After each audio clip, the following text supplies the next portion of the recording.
Buenos dias. ¿Cómo estás? Yeah, don't worry, I'm not going to be speaking Spanish through this whole course, but I did want to open the class with a couple Mexican Spanish phrases. So the first one is good day, buenos dias. And you say that until 12 o'clock when you see a Mexican. And almost everybody says buenos dias when you pass them on the street. You may not see that when you're milling around your hotel, but Mexicans are very friendly people. And it's actually seen as a sign of wishing a person good health when you wave at a person and say buenos dias and smile. So you'll see a lot of that, hopefully, in Mexico. And then the como estas, that's how are you? Not that I'm a Spanish speaker, but I want to get you a little bit used to some of the sounds that you'll hear in Mexico. So welcome to Comparative Media. My name is Rob McKenzie, and in this video, I'm going to be going over the syllabus and introducing you to the course. So first of all, I want to let you know that we have a really exciting mix of students in this class. We have 3 different kinds of students, if you can believe that. We have an undergraduate group of students taking this class as CMST 410, and then we also have accelerated students in the class.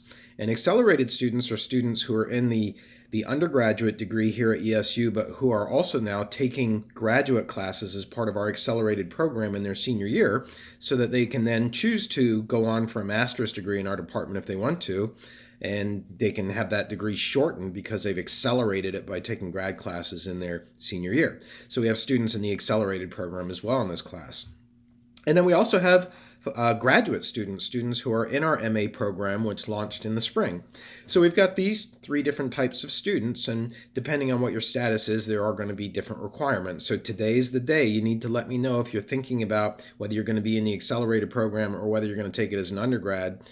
You need to let me know that, because tomorrow we're starting to have graduate students that are going to do some of the work that's going to be called for them over and above what undergraduates are doing for the class. At any rate, back to the syllabus, this is a class, Comparative Media, that examines media systems from around the world. And what that means is when we look at media, we understand that there's a lot more to them than simply the television show that we're seeing on our TV screen, or the web page that we're looking at on our phone, or the newspaper that we picked up at a newsstand, or a song that we're hearing on the radio. There's a lot more that goes behind media systems than simply the product or the content that we get at the end. There's financing, there's regulation, there's accessibility, there's cultural characteristics. There's a lot of different factors, and that's what we're going to be covering in this course as we try to understand what comprises a media system and then how media systems differ across the world. Now, of course, since we're in Mexico, we're going to be focusing specifically on Mexico. We're going to be learning about Mexican media. We have a couple Mexican media experts who are coming to speak to our class, and we're also going to be taking a tour of the leading newspaper in the state of Sinaloa. So we're going to get a lot of experience at Mexican media, and we'll also try and bring in media from other countries. Now, the way the course is set up, at the very first week, this week, we're going to have all online stuff. It's going to be Monday through Friday before we fly out on Saturday and arrive in Mexico. This is a class that is an intense class. It's only 3 weeks long, and we are going to be immersed in the learning in Mexico. And that's why some of the assignments that would normally be required in a university level class, especially a graduate class, normal university assignments of lengthy research papers, for example, that's not going to be required here. That's not going to fit our format. And so what you have to do to prove that you are getting the most out of this class and the readings is your discussion. Your class participation has to be emblematic. It has to be really full, really detailed. You have to constantly be showing that you've done the readings. Now, luckily for you, you're not going to have to pay for any of the readings for this course. I put them all online. And it's a book that I wrote called Comparing Media from Around the World. Some of it is out of date now, so we're going to focus mostly on the front matter in that book, the theory behind what breaks down media systems. You'll see what I mean when I get to that, when we start to read the book. At any rate, when you speak in class or when you post discussion posts, you should always be demonstrating that you've done the reading. You can say, according to chapter 3, Mexican television is XYZ, and I'm going to make an observation about that now. So you should be citing the book as much as you can in your readings. I'm also going to bring a hard copy of that book to the airport to give to everybody. All right, I got a little bit away from the syllabus now, so let's get back to the front matter of the syllabus. And I'm not going to deliver everything orally here that's written on the syllabus. I want you to review it on your own in detail, and you'll see that there are course outcomes, and you'll see that there are also department outcomes. So the course outcomes I do want to mention. I want you to experience Mexican media on a daily basis, and that's what you're going to do when you're just going around Mazatlan, Mexico. I also want you to be able to identify and analyze elements of a, quote, media system. I started to introduce what a system is a couple moments ago, but we're really going to spend the majority of the course breaking down that system. Each chapter in the book is taking apart an element of a media system. And then thirdly, I want you to be able to identify and synthesize, put together, cultural assumptions leading to the creation of media content. For example, the idea of saying buenos dias to everybody you meet. That's culture. When we're in Mexico, we see a lot of handmade stuff like this. This is a painted pottery, and on the bottom it says lead-free, so you can use it to cook in. I use it to hold paper clips. Beautiful. Made by hand. You're not going to find any two like this in Mexico. There's only one of these, and I have it here on my desk because each one is different. And that's very Mexican as well, as individualistic creation of art. Does that show its way into the media? These are the kinds of things that we'll be talking about when we learn about cultural assumptions. Fourth and finally, I want you to be able to analyze and synthesize issues of media fairness related to globalization. Yeah, if you look at the information that's circling around the world through media, through films, television, etc., there's actually some unevenness in the way that countries are represented, and there's unevenness in terms of the direction of the flow. And that creates problems for some nations, and we'll be talking about those issues. Okay, so that's the course outcomes I want you to get out of comparative media. Now let's go on to more specifics, how your grade is going to break down for the class. Class participation, what I spoke about earlier, is a whopping 50% of your grade. It's half of your grade. And the class participation takes place for the first week on your discussion posts. And then in the second week, it's all in the classroom. We're going to have a lot of discussion right there in our beautiful classroom on the beach in Mazatlan, Mexico. Graduate students will be making some additional presentations. I'm going to contact you individually. Our first graduate presentation will be tomorrow.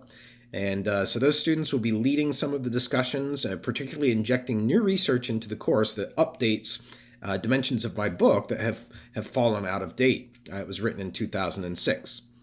So that's what graduate students are going to be doing for the class, under class participation. Next up is the journal. You're starting your journal entries today. That's worth 25% of your grade, or 1/4 of your grade.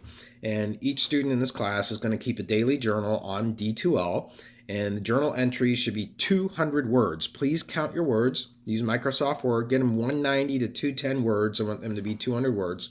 For graduate students, your journal entries have to be 400 words, so double what undergraduates are producing. Each journal entry should contain the following headings. I'm reading right from the syllabus now. The date and the time and the location of your observation. So I saw a billboard on Route 33 at 5 o'clock in the afternoon leaving East Stroudsburg. There's your date, time, and location. That's your media. A description of the media content. The billboard was a billboard for Lehigh Valley Hospital. And then the next item in the journal entry is the analysis of how the media content aligns with or against American media. Now, since this is our first week in the country, your media posts are going to be about American media, so you're going to have to be creative. And what I want you to be able to say there is how that billboard, if that's what you were choosing, is emblematic of America. Do your best here, because we haven't gotten into a lot of the theory. Talk about how, for example, medical care is for profit, and therefore you can advertise it on a billboard. Talk about how when a person goes to select medical care service in the United States, it's seen as a product.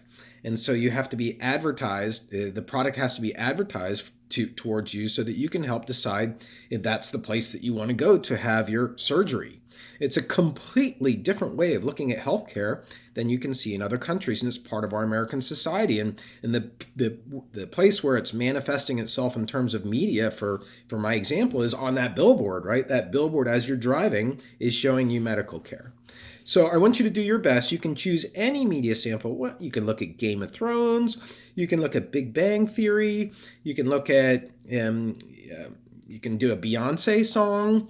You can do any sample of media content. Media content is a mass-produced message that is distributed by a technology. Television, radio, even newspapers is a technology, and certainly your phone.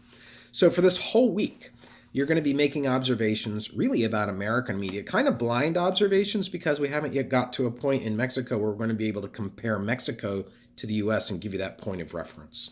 Do your best with them, and I'll give you feedback as we go through it. All right, so that's 75% of your grade is from class participation 50, and then the journal is 25, and then that leaves the remaining 25% is going to be based on a team presentation.